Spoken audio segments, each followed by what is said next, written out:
What is up, you guys? Diggerdan here, coming at you with another video. Today, I'm reviewing Hyperion, written by Dan Simmons. So without further ado, let's dig into it. So Hyperion is an epic science fiction novel written by Dan Simmons, like I said, and it follows a cast of 7 characters. The priest, Father Hoyt, the soldier, Colonel Cassad, the poet, Martin Salinas, however you want to say that, the scholar, Sol Weimentraut, the captain, I don't know how to say his name, Het, the detective, Braun Lamina, and the council, who is nameless. And they all have some connection to the world of Hyperion, where most of the story takes place. Because humans, this book is set a couple hundred years in the future, or they're not so far in the future, however you think about it. And humans have gained the ability to travel space, and a little bit of time travel stuff, but that's more around Hyperion and the Shrike that I'll get into.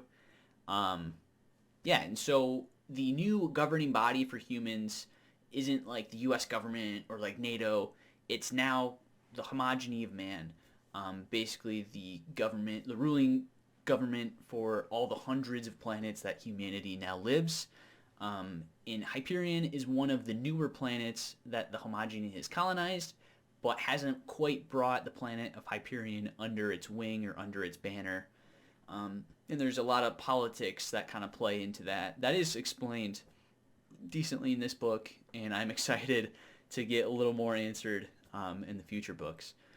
And a lot of it, like a lot of the mythos or aura around the planet of Hyperion revolves around the Shrike, who is an entity, I'll say.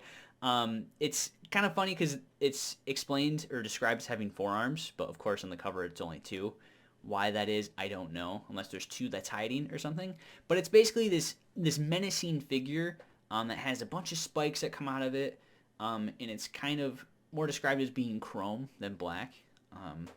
But it's a killer. And any time that somebody sees it, they're most likely going to die. And so there's this weird kind of, like I said, mythos, or there's weird lore that humans have just kind of made. They've even made a whole religion following the Shrike. So it's kind of attracted a lot of eyeballs and a lot of focus to the planet of Hyperion. And that's where our cast of 7 characters come in. And they kind of tell their own stories about how they relate to the planet and specifically the Shrike itself. And the 7 characters are the 7 pilgrims of the Shrike, and they're called back to the planet to do the last pilgrimage of the Shrike. It sounds like to try to stop the Shrike, to maybe let him loose. It's like, we don't really know. Basically just go and confront the Shrike and see what happens. At least that's kind of what you're thinking. At least that's what I was thinking at the beginning of the book, because very little is explained. You're just kind of thrown into it. That's the plot, and then hit the ground running, you know? But anyway, the book I did really enjoy. I do have to preface by saying that it really took me the first 100 pages to really want to keep going with the book. After the first 25 pages, I'm like, okay, I feel like I'm over my head, but it's okay. It's a lot of laying a lot of groundwork. There's a lot of words I don't understand, a lot of words I have to look up.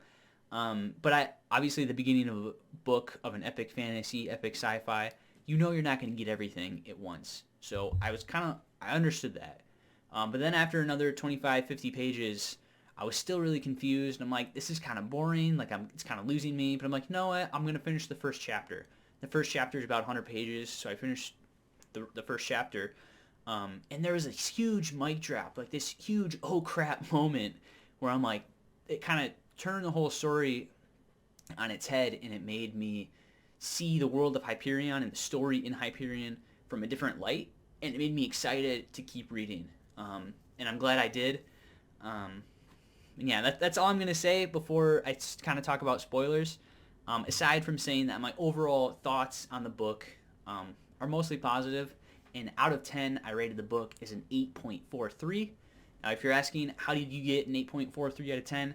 Well, I have 5 categories I rate, and I rate each category 1 through 10, and then I take an average from those 5 categories, and that's my overall score.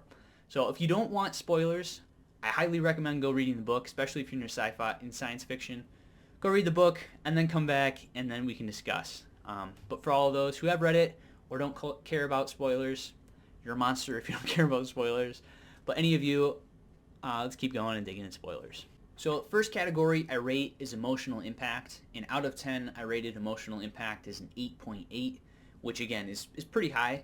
And the reason it's so high is because at the end of every character's story or backstory they did, it like I said, it was a oh crap moment. It dropped the mic, and it kind of blew my mind as far as world building and just like connections. And it still helped push the plot along, and it didn't feel like wasted pages. Like, okay, cool, now we kind of understand Father Hoyt. And then like at the first couple, like when you did Father Hoyt and then Colonel Kassad, like those two, they didn't really seem to meld together. Like it didn't make sense. But then as we got more backstories and it explained more the world of Hyperion, the more about the Shrike, kind of the more of just man versus the AI thing, like the more we learned, the more these little like puzzle pieces, like floating island ideas by themselves kind of got woven together, and it made more sense. And it makes our cast of characters start as strangers, and towards the end of the book, they're more than acquaintances, but not quite friends type thing, you know? Like they know they're in this together, life to death. I don't know. Anyway, it worked really well, especially with, like I said, with the 6 different reveals we saw, because we didn't get all 7 stories, unfortunately, with the Templar dying or disappearing. Although, you know, in fiction, whether it's movies or comics or literature, that if the character isn't seen dead and the body's not there, they might not be dead. So I am excited to read the next book and see what happened to the Templar, and see if he comes back. Because I feel like he does. Because even like 6 characters that survive after that, they think they see someone in his robes walking to where they're going, to the time tombs. So I wouldn't be surprised if we saw him there. But then again, if it is him, it just raises more questions. How did you survive? What attacked you? Is it really your blood? How did you get here in front of us? Even like when we were on the cable cars, you know, all those things. And I know I'm kind of jumping around quite a bit. I apologize, but that's just how I feel. Yeah, like I said, so the kind of the oh crap moments, the mic drops. So with Father Hoyt's story with the cruciform, that was crazy. Like kind of leading up to it, it kind of lost me a little bit. Like with Father Dure's story that Father Hoyt first read, him stumbling across the 70 or the was it 70, I think is how they call themselves. So the 70 people that were crash landed there, but then they had the cruciforms, and they slowly evolved into these slow ape-like creatures, you could say. And then Father Dre, then he gets a cruciform himself, and then he kind of learns that the cruciform can revive you, but also you can't leave too far from the tribe, or else it's going to cause you great pain and force you to come back. And then when Father Hoyt finally comes back to try to find what happened to Father Dure, and then he finds Father Dure literally crucified himself, and he has the cruciform that's still keeping him alive. And like that oh crap moment is like, oh my goodness. And then after he's done telling the story, and then the council sees Father Hoyt have 2 cruciforms on his body, that was like, oh my goodness. Especially if you kind of connect the dots, because I don't know if it's explicitly said, it's kind of inferred though, that one of the cruciforms is Father Dure's cruciform. So you kind of can infer that Father Hoyt plans on reviving Father Dure, and that just kind of raises more questions. If he does successfully revive him from the cruciform or from scratch, does he have any memory of what happened, Father Dure I'm talking about? And if he does, where does that memory pick up? Like, or is he kind of gaining the memory of what the cruciform is kind of absorbing since that point a couple years ago? Like, things like that just kind of raise more questions, which I think is really interesting. So that was an oh crap moment. And then Colonel Kassad's story and just his engagement with the ousters, I think was really interesting. And the ousters in general, I think, are really interesting. Like them actually sort of evolving, and their limbs get longer, or like on average are longer than the average human now.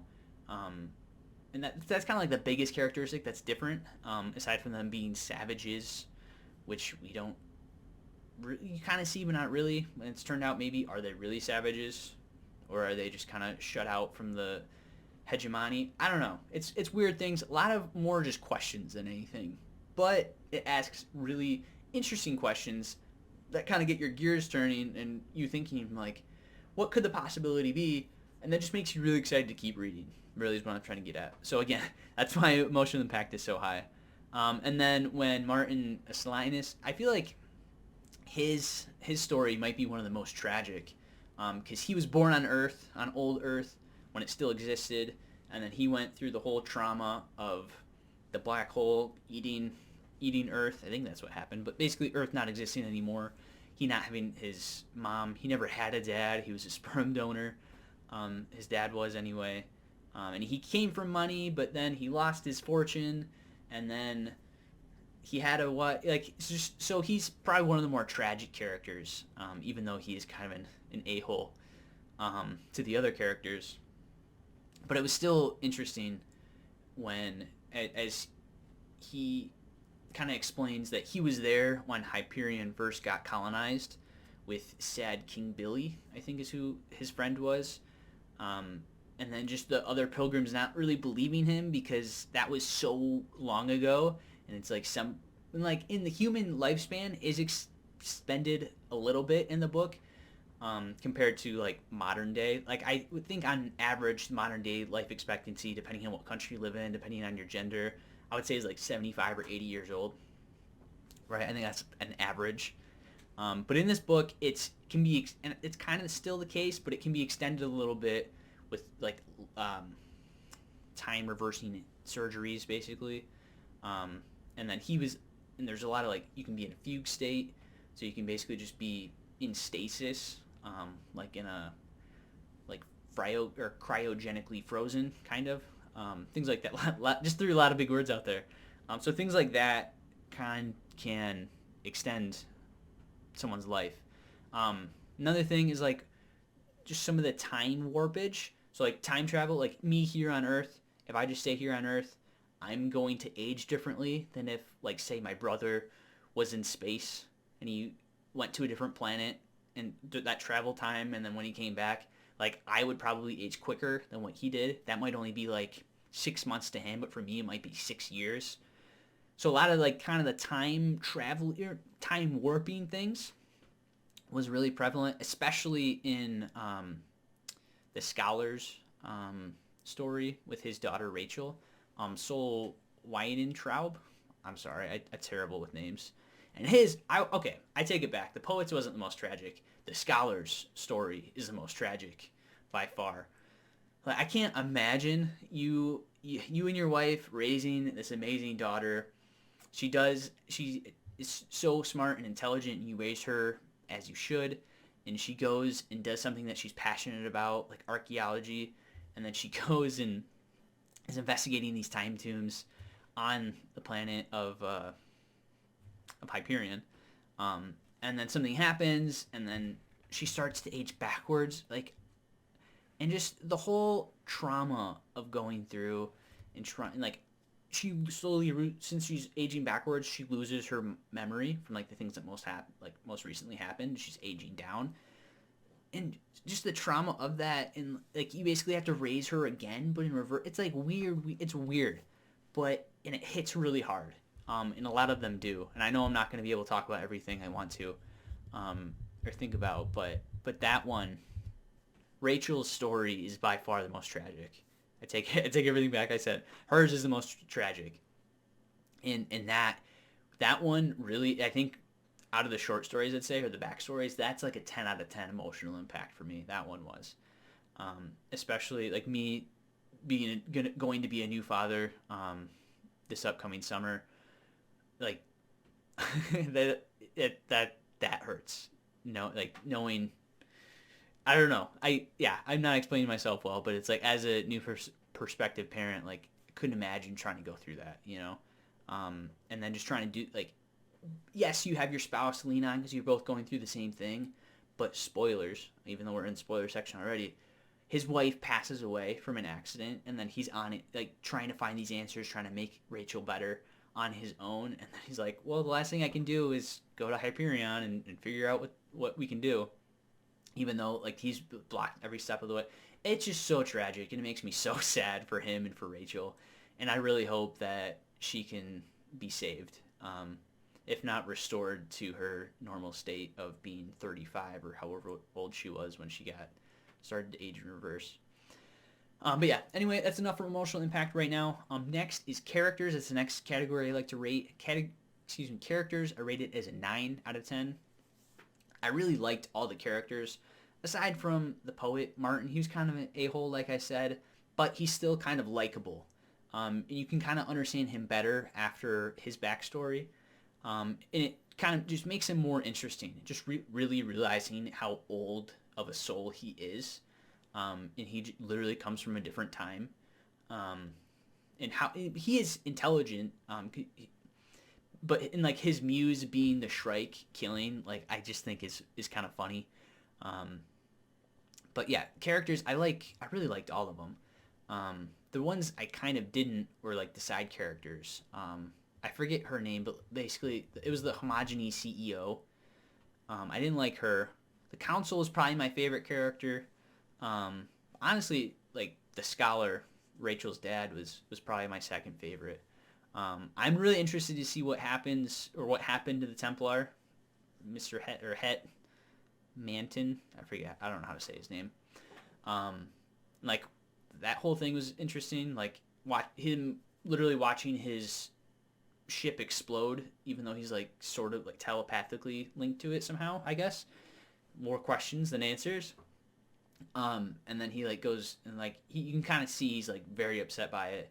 He goes to his chambers or whatever, and the next day, the crew finds that he's like dead, but his body's not there. I kind of already mentioned that, but I wanted more of him. Like I think the whole Templar thing could be really cool, but that wasn't really explored that much. But anyway, characters very high. Plot, this is where it kind of takes a little bit of a dip for me. I rated plot as a 7.5 out of 10, so still pretty solid.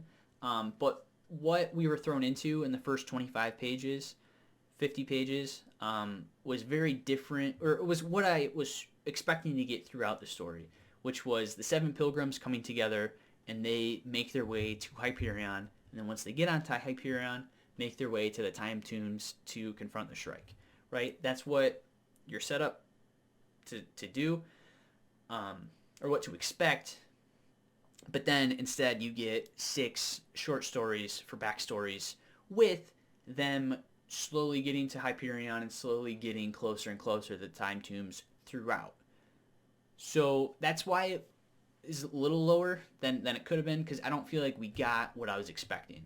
Which it can be good to subvert someone's expectations, because what we did get, I did like, but I don't know. I just feel like this book is more of a prologue to the rest of the series than like the first in a series, if that makes sense, you know? But I'm glad I read it. Like I still rated it highly as an 8.43 overall. And this is definitely a recommend to anyone interested in sci-fi. But I don't know. I just feel like what we were getting is not what I expected. It's kind of like, I don't know if this might be spoilers, but like for Red Rising, like for the first book, it's kind of set up to have the characters like Darrow want to tear down the hierarchy of the government, right? And the first third of the book, I would say, it's kind of set up to do that, but then the rest of the book, it's like Ender Game and Hunger Games combined type thing, you know? And so you don't really kind of get what that first act of the first book promised until the second and third book more. You know, so, which it still worked. I still really enjoyed it. But again, it's kind of that subverting expectations. It kind of threw off pacing a little bit. And you don't get what you were expecting to get. Which again, can be good. But kind of struggled for pacing again. Next is dialogue and prose. This is the lowest thing I rated, and that is a 7.25.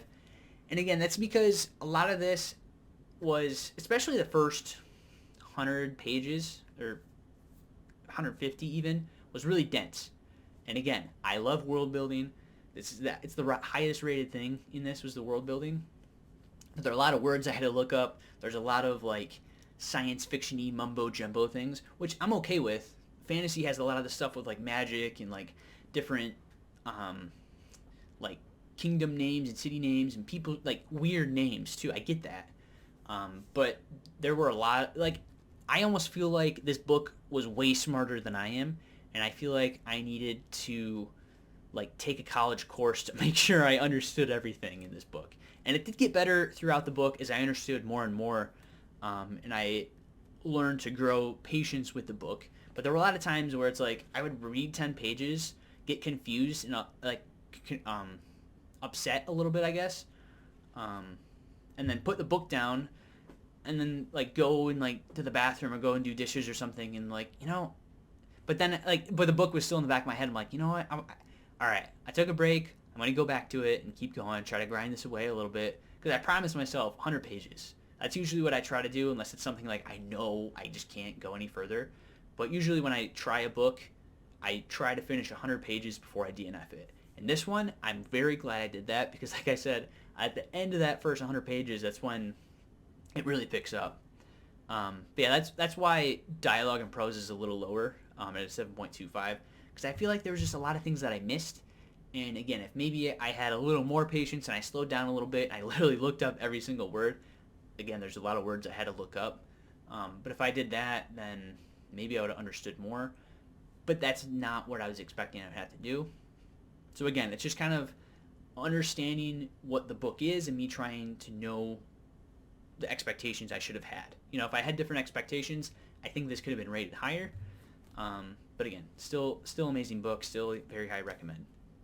Now the last thing I rate is world building, and this is, like I said, the highest thing I rated as a 9.6. I love the world building in this book. It is phenomenal. Especially, like I said, I was thrown off by it being 6 short stories by one bigger overarching story. But from a world building perspective, it worked really, really well. Because you can see 6 different characters' perspectives, or more more characters, depending if you count like Father Duray and then like the council's like great-grandfather, or just grandfather, not great-grandfather. So then it's really 8 characters you're seeing perspectives from. And it just works really well, I think, because you have 6 different characters, or 7 different characters, but 6 different stories about how them as individuals relate to Hyperion and to the bigger Homogeny in general. Like I kind of already explained, like with Rachel, her tragic backstory, and like having the accident at the time tomb and her shirt aging backwards, but then Soul, him, like everything he does, tries to contact the temples of the Shrike to get information, tries to just literally any medical person at all to try to assist, and they have no idea what's going on. But being able to like reach around the Homogeny, basically reach around different galaxies, different planets, I think is really cool. And I think what really blew the kind of the world building even larger for me was the detective story. Lamia, her backstory is really, really interesting, and that's really when it started introducing more of like the AI focused stuff, which I think is bigger probably for the entire series overarching plot. Was really cool. And I guess, again, I'm bouncing around and I apologize. And even Colonel Kassad's story, talking more about the ousters, that was really interesting. And like I kind of mentioned already, with ousters growing longer limbs, and they more travel around space than like colonize and actually populate planets. But them being kind of in zero gravity for more time than they're not, kind of explains some of it. But so just a lot of really cool things. And then at the very last backstory with the council, and it's actually his grandfather's story that we're hearing. And then and then last minute, he's like, oh yeah, so my grandparents, they did the rebellion against the Hegemony, because they killed all the dolphins and all these sad things. And then he's like, yeah, I was like double agent. So and that was another thing I forgot. Like at the beginning of the book, when the council first gets contacted by the Hyperion, or by the Hegemony CEO, and she says, oh, you should go on this pilgrimage. It's in the best interest of the Hegemony. She's like, oh yeah, by the way, we know that there's an ouster spy. One of the 7 is a spy. And then he's like, oh, okay, cool. And then I forget that's a thing. Like, it's kind of sort of there, but I forget that's a thing. I get so engrossed in these character stories and the world building and just the character relationships. And then the ouster is like talking about how, oh yeah, I'm the spy. I was the one with the ousters, talking with them, trying to undermine the Hegemony. And I'm like, oh yeah, there was a spy. But it turns out like he might be that might be the best thing to happen to because the Hegemony, it's just weird huge politics, and just how all that relates to the Shrike. There's just so much, and I know I'm not doing the book justice, and I apologize, but that's just kind of my gut check reaction to this book. I did really enjoy it, and yeah, so I would love to hear your guys' thoughts on this book. Out of the 6 backstories we got, I would say 7, but we never actually got the Templar's backstory. Which or I guess I'll say this: what of the 7 pilgrims is your favorite? Whether it can be from the whole series or this first book, I would prefer out of this first book, because if you say it's the Templar, then I know it's because he comes back, and then you learn more about him later in the series, because he didn't really have much to do in this book. But yeah, so I'll say out of the 6, which is your favorite pilgrim or favorite backstory, whatever it may be. So yeah, what are your thoughts on this book? Have you guys read the entire series? Is it worth it? Because I think one of you guys in my comments has said Mike from Mike's book reviews he liked the first one, but he didn't like the second one, and I don't think he finished. I know Richard from Tudor Ramble, he really enjoyed Hyperion. He was probably the guy that actually inspired me to pick it up off the shelf. But yeah, I'm just curious.